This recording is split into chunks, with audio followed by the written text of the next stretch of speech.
दोस्तों, भारत ने एक ऐसे सिस्टम को बनाकर तैयार कर लिया है जो दुश्मन देशों के हथियारों की तो धज्जियां उड़ाकर ही रख देगा। साथ में इस हथियार की मदद से दुश्मन देश की सेना को केवल 5 मिनट के अंदर अंदर ही घुटने टेकने पर मजबूर कर दिया जाएगा।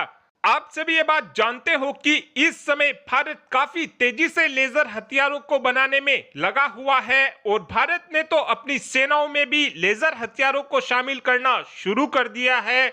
लेजर हथियारों में लाइट को बहुत ही ज्यादा कंप्रेस कर दिया जाता है, जिसके बाद जब हम इन लेजर हथियारों की मदद से दुश्मन देशों के टारगेट को हिट करने की कोशिश करते हैं, उस समय लेजर हथियार दुश्मन देशों के हथियार को पूरी तरीके से जलाकर राख कर देते हैं। और इस बार की जो फाइनेंशियल रिपोर्ट पब्लिक की गई है, इस रिपोर्ट में बताया गया है कि भारत ने माइक्रोवेव हथियारों को भी बनाकर तैयार कर लिया है और अब से 1.5 साल पहले भारत ने अपने पहले माइक्रोवेव हथियार का प्रोटोटाइप भी बनाकर तैयार कर लिया था, जिसके परीक्षण भी कर लिए गए हैं। और इस टेस्टिंग के बाद जो एक्चुअल में हथियार बनाया जाएगा, उस हथियार के भी सभी कंपोनेंट को बनाकर तैयार कर लिया गया है। इवन उनकी टेस्टिंग भी पूरी कर ली गई है।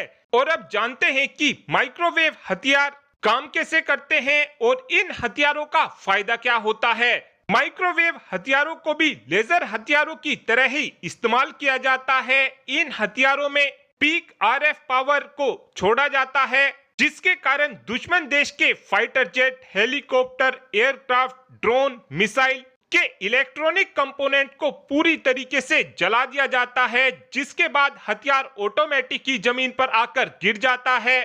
और अगर इस हथियार का इस्तेमाल दुश्मन देश की जवानों के ऊपर कर दिया जाता है, तो उस कंडीशन में ये हथियार दुश्मन देशों के जवानों के शरीर से पानी के टेम्परेचर को बहुत ही ज्यादा बढ़ा देता है। इस समय देखा जाए तो ह्यूमन बॉडी के अंदर 60 से 70% के करीब पानी होता है और इस हथियार की मदद से उस पानी के टेम्परेचर को बढ़ा दिया जाता है, जिस कारण जवान की बॉडी में बहुत ही ज्यादा पेन महसूस होता है और कुछ ही मिनट के अंदर अंदर जवान की जान भी चली जाती है। चाइना भी इस तरीके के माइक्रोवेव हथियारों को ऑलरेडी बनाकर तैयार कर चुका है, इसलिए ये हथियार चाइना के लिए ज्यादा बड़ी दिक्कत खड़ी नहीं करेंगे। लेकिन ये हथियार भारत के पास आ जाने की वजह से सबसे बड़ी दिक्कत पाकिस्तान को होगी, क्योंकि इस समय पाकिस्तान के पास इस तरीके का कोई भी हथियार मौजूद नहीं है और दूसरी तरफ चाइना भी अपनी ये एलिट टेक्नोलॉजी इस समय पाकिस्तान को बिल्कुल भी नहीं देगा। और अब आप भी कमेंट कर बता सकते हैं कि भारत के पास इस समय कितनी संख्या में माइक्रोवेव हथियार मौजूद होने चाहिए। इस बात का आंसर आप कमेंट बॉक्स में दे सकते हैं। Thanks for watching this video. Have a good